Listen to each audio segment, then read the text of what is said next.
Noong 2012 sa Summer Olympics sa London, kuminang ng husto ang star na batang Puerto Rican boxer na si Felix Verdejo Sanchez. Tinatawag siyang El Diamante, isa sa mga pinaka-promising na mga atleta ng kanyang bansa. Napakalaki ng kanyang posibilidad na manalo ng mga titulo at mga gintong medalya. Naniniwala ang lahat na mararating niya ang tuktok ng tagumpay sa larong palakasan. Noong 2021, muling umeri ang pangalan ng boksingero sa lahat ng media sa mundo. Pero sa oras na to, ang balita ay tungkol na sa malagim na insidenteng kinasangkutan nito. Kumusta? Ang kwentong ito ay tungkol sa isang teenage attachment na naging isang uri ng adiksyong humantong sa isang malagim na trahedya. At tungkol din sa kung paanong ang may pinakamahusay na knockout fight noong 2014 na pinuri at prinomote ng 2 beses na Olympic champion na si Vasily Lomachenko ay dapat na nakatanggap ng parusang bitay ay sa halip na nasintensyahan na lang ng habang buhay na pagkakakulong. Kapansin-pansin sa kabila ng di may kakailang mga ebidensya at pag-amin ng kasabot ng boksingero, magpahanggang ngayon ay hindi niya pa rin inaamin na ang kanyang pagkakasala. Ang boksingerong si Felix Verdejo Sanchez ay ipinanganak sa Puerto Rico sa lungsod ng San Juan noong May 19, 1993. Lumaki siya sa isang medyo katamtamang malaking pamilya. Nung bata pa siya, pangarap niyang maging isang manlalaro ng baseball, pero isang insidente ang nagpabago ng kanyang plano. Nung 9 na taong gulang pa lang si Felix, isang kaibigan ng pamilya ang bumisita sa kanila kasama ang anak nitong lalaking kaedad niya. Naglalaro ang 2 bata sa bakuran nang bigla silang mag-away na nauwi sa suntukan. Agad naman silang pinaghiwalay ng kanilang mga magulang at sinabihan si Felix ng kanyang ama na kung gusto nito makipagsuntukan sa isang tao sa hinaharap, dapat ay nasa loob ng ring suot ang boxing gloves. At sa kahilingan nga ni Felix, dinala siya ng kanyang ama sa isang boxing gym sa kanilang lugar, kung saan ayon sa pag-aamin ni Felix, mula sa unang sesyon ng pagsasanay ay umibig na siya sa boxing. Sa edad na 16, nanalo siya sa Pan American Junior Championships. Makalipas ang 1 taon, napanalunan naman niya ang kampyonato ng kanilang bansa. At makalipas naman ang 1 taon, sumali siya sa Olympic Games sa London kung saan nakaabot siya sa quarterfinals. Sa parehong taon, nagsimula ang kanyang makinang na karera sa loob ng professional ring. Sa kabuuan, nagkaroon si Felix Verdejo ng 29 na laban na may 27 panalo. At noong 2014, kinilala siya bilang ang boksingero na may pinakamahusay na knockout fight laban kay Sergio Villanueva. Makalipas ang 1 taon, napanalunan naman ni Felix Verdejo ang kanyang unang championship belt na may titulong WBO Latino, na siyang dinepensahan niya ng 6 na beses sa loob ng 2 taon. Walang alinlangan na ang lahat ng mga nakapanood sa kanyang mga laban na ang binatang boksingerong ito ay makakagawa ng pangalan sa kasaysayan ng world boxing. Si Keishla Rodriguez naman ay ipinanganak noong November 1993 sa San Juan. Ang buong pangalang ibinigay sa kanyang kapanganakan ay Keishla Marlene Rodriguez Ortiz. May isa pa siyang kapatid sa kanyang mga magulang na sina Jose at Kela Rodriguez na si Berlice Nicole. May isa ring anak sa unang asawa ang kanilang ina na pinangalan ng Jonathan na sa kanila na rin lumaki. Si Keishla ay lumaking isang palakaibigang babae. Magaling siya sa paaralan at mahal niya ang mga hayop, kaya't pangarap niyang maging isang veterinaryo sa hinaharap. Ang kanyang matalik na kaibigan ay ang kanyang kapatid na si Berlice, na siyang pinagkatiwalaan niyan ang lahat ng kanyang mga sikreto at mga alalahanin. Nag-aral siya sa parehong paaralang pinapasukan ni Felix Verdejo na kaedad niya rin. Bata pa lang ay makakilala na ang dalawa at nang magbinata at magdalaga ay umusbong ang romantikong relasyon sa pagitan nila. Noong 2011, naghiwalay ang mga magulang ni Keishla. Lumipat sa kamag-anak sa Florida ang kanilang ina habang silang magkakapatid naman na nung panahong yon ay nasa hustong gulang na ay piniling manatili sa San Juan. Kahit matagal nang hiwalay na sariling namumuhay ang magkapatid, patuloy pa rin silang malapit sa isa't isa. Palaging nagtatawagan at sinasabi ang lahat ng mga nangyayari sa kanila. Sa edad na 18, si Felix, ang promising boxer na nagawang makasama sa Olympic Games, ay nakipagrelasyon sa isang aspiring model na batang babaeng si Elise Marie Santiago Sierra. Nung panahong yon, 14 years old pa lang si Elise at nag-aaral pa. Hindi din naman tutol ang mga magulang ni Elise sa kanilang relasyon. At noon pa man, marami na talagang tagahanga ang sikat at mahusay na boksingerong si Felix. Napapaligiran din siya ng atensyon ng maraming kababaihan. Pero sa kabila ng seryosong relasyon nila ni Elise, nagpatuloy pa rin ang pagkikipagkita niya kay Keishla. Alam din ng kapatid ni Keishla si Berlice at ng nanay niyang si Kayla Rodriguez ang tungkol sa relasyon ng dalawa at tutol sila dito dahil malabo ang kanilang sitwasyon. Sa kabilang banda, iniisip ni Elise na nag-iisa lang siya at ang tanging mahal ni Felix. Naghahanda na rin siya para sa kanilang kasal at may matatayog na plano sa hinaharap para sa kanilang pagsasama bilang mag-asawa. Alam naman ni Keishla na ikakasal na si Felix pero ayaw din naman siyang pakawalan nito. Isa pa, unang pag-ibig niya si Felix at sa kaibuturan ng kanyang puso, umaasa pa rin siyang siya ang talagang mahal nito. Noong 2016, pinakasalan nga ng boksingero ang batang si Elise na sa oras na yon ay halos 19 na taong gulang na. Isa na ring sikat na modelo si Elise noong panahon yon. May libo-libong followers sa social media at nagbukas na rin ng kanyang sariling beauty studio para sa mga eyelash extension. August ng parehong taon, ilang buwan lang pagkatapos ng kasal, nabangga ng kotse si Felix habang mabilis na nagmamaneho sa kanyang motorsiklo. Agad siyang dinala sa ospital na nasa malubhang kondisyon. Nagtamo siya ng mga pinsala sa kanyang ulo, mga pasa at maraming sugat sa katawan.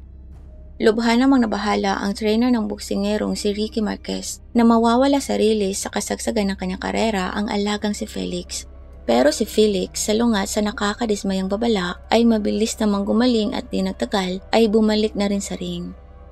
Noong September 2019, ipinost ng boksingero sa kanyang social media account ang isang larawan kasama ang buntis na asawang si Elise at makalipas nga ang isang buwan, isinilang ang kanyang anak na babae na pinangalan ng Miranda Verdijo Santiago. Sa publiko, si Felix ay mukhang isang mapagmahal na asawa, mapagmalasakit na ama at isang huwarang lalaki sa pamilya. Pero lingid sa kaalaman ng kanyang asawa, patuloy pa rin ang pagkikipagrelasyon niya kay Keishla na hindi naman makawala sa kanya. Inamin ni Elise kalaunan na nalaman niyang niloloko siya ng asawa. Pero sa bawat pagkakataon, maluha-luha itong sumusumpa na iiwan ang kanyang kalaguyo. Paulit-ulit namang sinusubukan ni Keishla na putulin ang masakit na relasyong ito pero hindi siya pinapakawalan ni Felix. Ni hindi niya magawang makipagrelasyon sa ibang lalaki dahil mariing nagbanta si Felix sa kanya na kung malalaman nitong may ibang lalaki si Keishla, hindi talaga maganda ang mangyayari sa kanila. At si Keishla naman na umibig na kay Felix mula pa nung high school ay patuloy pa rin sa pagmamahal sa kanya sa kabila ng lahat. Si Keishla gaya ng pangarap nito, ikinonekta ang buhay sa pangangalaga ng mga hayop at nakakuha ng trabaho sa isang veterinary clinic sa kanilang lugar. Inilarawan siya ng kanyang mga kasamahan bilang matapat, masipag at napaka-responsableng tao. Mag-isa siyang naninirahan kasama ang kanyang 2 aso at 1 pusa na mahal niya ng husto. Taong 2020, nabasa ni Elise ang palitan ng mga mensahe ni Felix at Keishla. Dahil dito, inaway ng husto ni Elise si Felix at pinalayas ng bahay. Nagbanta si Elise na magsasampa ng diborsyo at pagbabawalan si Felix na magkita ang kanilang anak. Malaki naman ang epekto ng mga banta ni Elise kay Felix nung panahong yon bilang karagdagan sa paghina ng karera nito. Kaya't ayaw niya muna ng karagdagan pang mga problema kung hindi naman kinakailangan. Matagal niya ring itinigil ang pagkikipagkita kay Keishla pero hindi niya pa rin ito pinapakawalan. Sinusubukan niya pa rin kontrolin bawat hakbang ni Keishla. Pagkatapos ng ilang buwang muling lihim na pagkikipagkita ni Felix kay Keishla, noong April 2021 nalaman ni Keishla na buntis siya. Bumili siya ng rapid test kaya't nakumpirma ang kanyang hinala. Una niyang tinawagan ang kapatid na si Berlice na alam ang komplikadong relasyon nito sa may asawang si Felix. Sinabi niya sa kapatid ang lahat. Hindi naman na kailangan ang pagpapalaglag dahil 27 years old na si Keishla at handa na ring magkaanak kahit na kailangang mag-isa niyang palakihin ang bata. Makalipas ang ilang araw, ipinaalam niya kay Felix ang balita. Umaasa sa kanyang puso na tatanggapin nito ang kanyang dinadala. Pero hindi natuwa si Felix. Nagalit lang to at sinabi sa kanyang pumunta ng doktor. At kung makukumpirma nga nitong nagdadalang tao siya, kailangan niya tong ipalaglag. Mariin namang tumanggi si Keishla, pero mas lalo lang nagalit ang boksingero at nagsimulang magbanta at iginigiit na ipatanggal ang ipinagbubuntis nito. Sinabi ni Felix sa kanya na sisirain lang ng batang yon ang kanyang reputasyon at hinding-hindi siya makakapayag. Matapos ang pagpunta ni Keishla sa ospital, nakumpirma ngang buntis siya. Ngayon, mayroon na siyang sertipiko para patunayan ito. Tinawagan niya si Felix at sinabi dito ang lahat na lubos naman nitong ikinagalit. Sinisigawan na siya ni Felix na ipatanggal ang dinadala nito, pero mariin pa rin siyang tumanggi. Pagkatapos ay nagpasya ang buksingerong lihim silang magkita. Sinabi nito sa kanyang hindi siya naniniwala, kaya gusto nitong personal na magkita ang medical certificate. Sinabi niya kay Keishla na gabi sila magkikita sa hindi mataong lugar, na hindi naman na nakakagulat sa dalaga dahil talagang ayaw nilang makaakit ng atensyon sa ibang tao. Palagi nilang iniiwasang may ibang makakita sa kanilang magkasama. Ilang araw bago ang kanilang pagkikita, pinuntahan ng buksingero ang kanyang dating kaibigang si Luis Antonio Cadiz na nagtatrabaho sa isang lokal na tindahan ng makina at nagbebenta rin ng bawal na gamot. Maikling ipinaliwanag sa kanya ni Felix ang sitwasyon at humiling sa kanya ng tulong para iligpit ang kanyang buntis na kalaguyo. Dati nang mainit sa mata ng pulisya si Luis at ang isiping mabilanggo ang siyang ikinakatakot nito. Pero talagang mapilit si Felix, tinitiyak nitong magiging maayos ang lahat at hindi sila maaamoy ng pulisya. Bukod pa rito, ipinangako din sa kanya ni Felix na babayaran siya nito ng napakalaking halaga, kaya't pumayag na rin si Luis. Dahil meron ng kasabwat, tinawagan ni Felix si Keishla at sinabi ditong gusto niyang magkita sila sa gabi ng April 29 para kumpirmahin ang kanyang pagbubuntis at para na rin makapagpasya sa kung anong susunod nilang gagawin. Pagkatapos ng pag-uusap nila ni Felix, kaagad namang tinawagan ni Keishla ang kanyang kapatid na si Berliz at sinabi dito ang plano nilang pagkikita ni Felix. Umaasa pa rin siyang tatanggapin nito ang kanyang dinadala at hindi na ipapalaglag. Pero nakakaalarma para kay Berliz ang sitwasyon. Alam niyang pinagbantaan ni Felix ang kapatid, kung kaya nag-aalala siya baka may masama lang tung gawin kay Keishla. Tinawagan ni Berliz ang kanyang ina at ibinahagi ang kanyang mga alalahanin. Pero kahit dalawa na sila, hindi pa rin nila napigilan si Keishlang makipagkita kay Felix. Nung gabing yun, dala ni Keishla ang certificate galing sa doktor sakay ng kanyang sasakyan.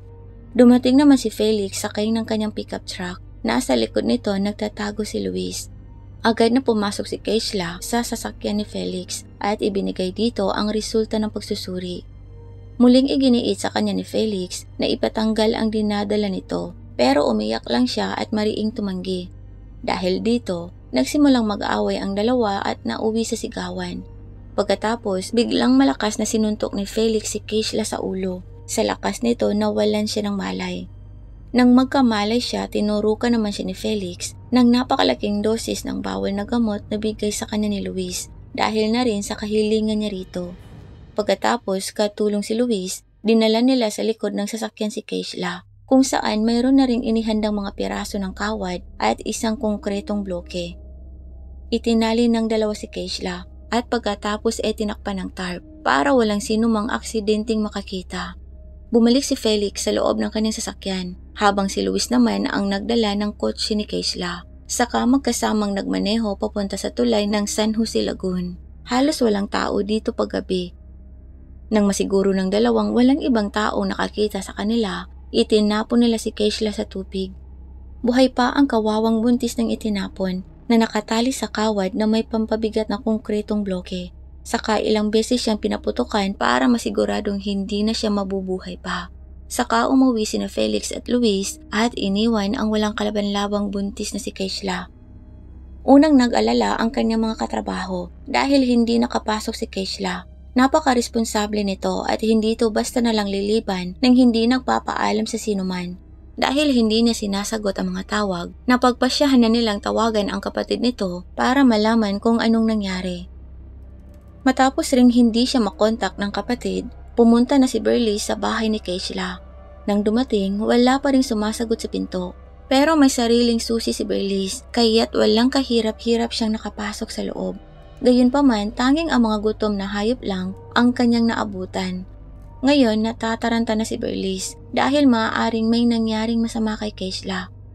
Agad niyang tinawagan ang kanyang ina at sinabi dito ang lahat. Saka inireport sa pulisya ang tungkol sa kanyang mga hinala at ang mga banta sa kanyang kapatid. Tinawagan niya rin si Felix pero sinabi nitong buong magdamag siyang nasa bahay kasama ang kanyang pamilya at hindi nakipagkita kay Keishla. Agad namang lumipat mula sa Florida patungong San Juan ang kanilang ina. Iniisip niyang baka dinala ni Felix si Keishla sa isang pribadong klinika at pinilit na magpalaglag kahit labag sa kalooban nito. Ayaw niyang isipin ang posibilidad na baka wala na ang kanyang anak na si Keishla.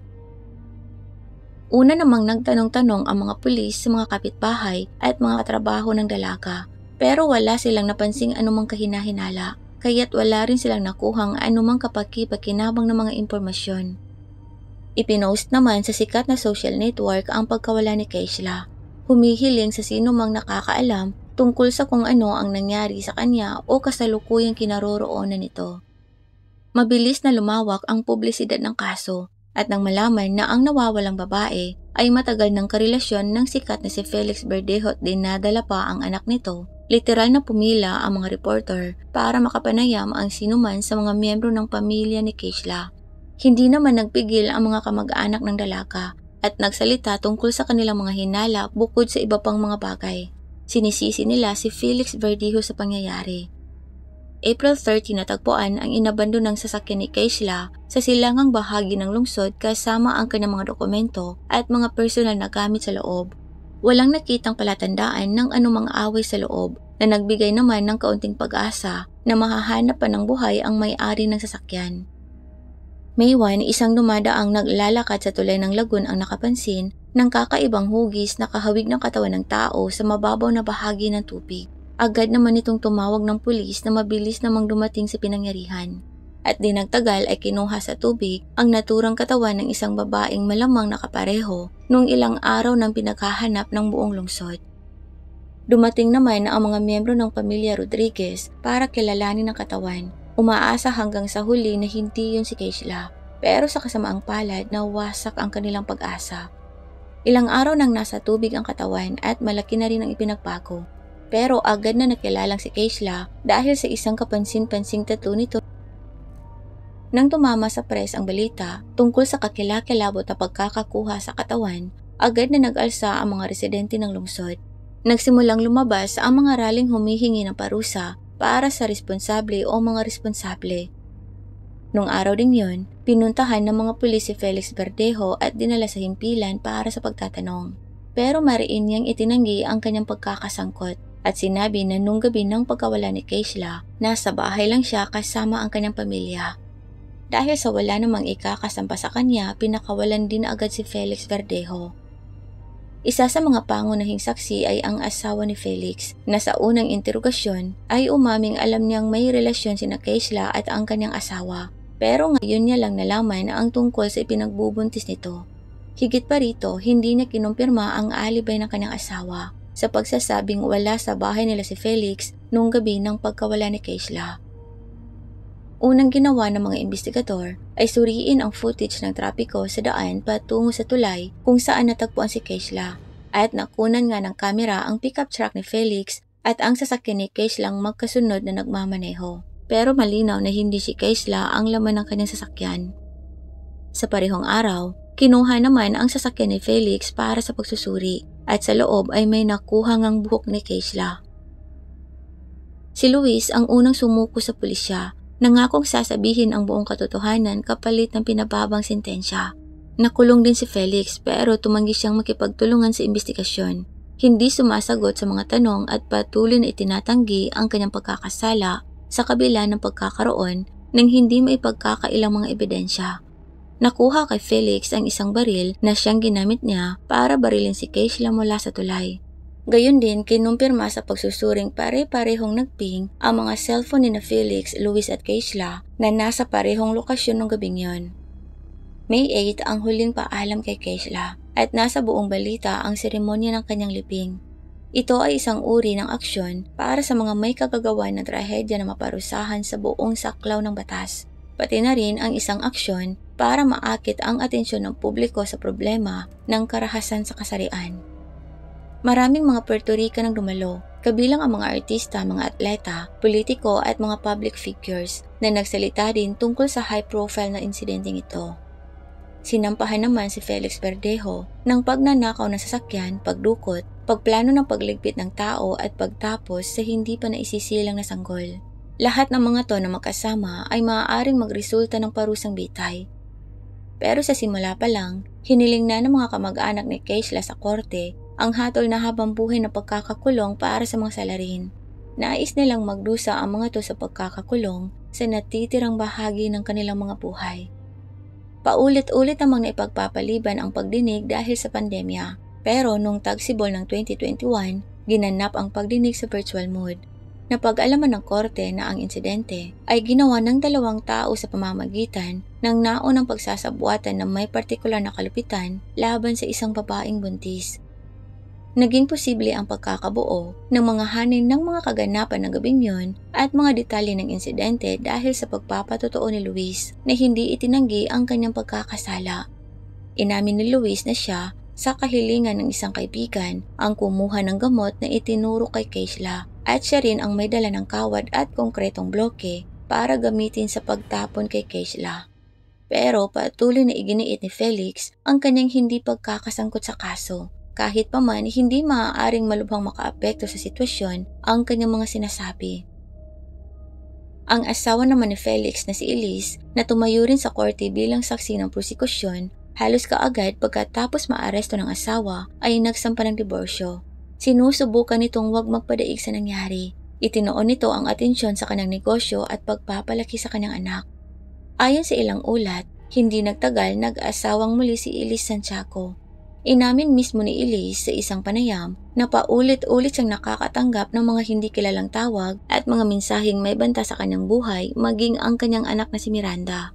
Marami kasi ang naniniwala na si Elise ang may pakanan ng pagtapos kay Keishla, pero walang nakitang anumang ebidensya para mapatunayan ang hinalang ito. Summer ng 2023, ang hurado na pamilyar na sa lahat ng ebidensya at narinig na rin ang patutuon ng lahat ng mga saksi, sa wakas ay handa nang magbigay ng huling hatol. Si Felix Verdejo at ang kasabot nitong si Luis Cadiz ay napatunayang nagkasala sa bawat isinampalaban sa kanila, pero sa kabila nito hindi pa rin sila nasisintensyahan. Ang susunod na pagdinig sa korte ay nakaschedule sa kalagitnaan ng November 2023. Malamang na ang parehong lalaking sangkot sa pagtapos kay Keishla Rodriguez at sa hindi pa nito na isisilang na sanggol ay malamang na makukulong ng habang buhay nang wala ng karapatang makaalis pang muli sa bilangguan.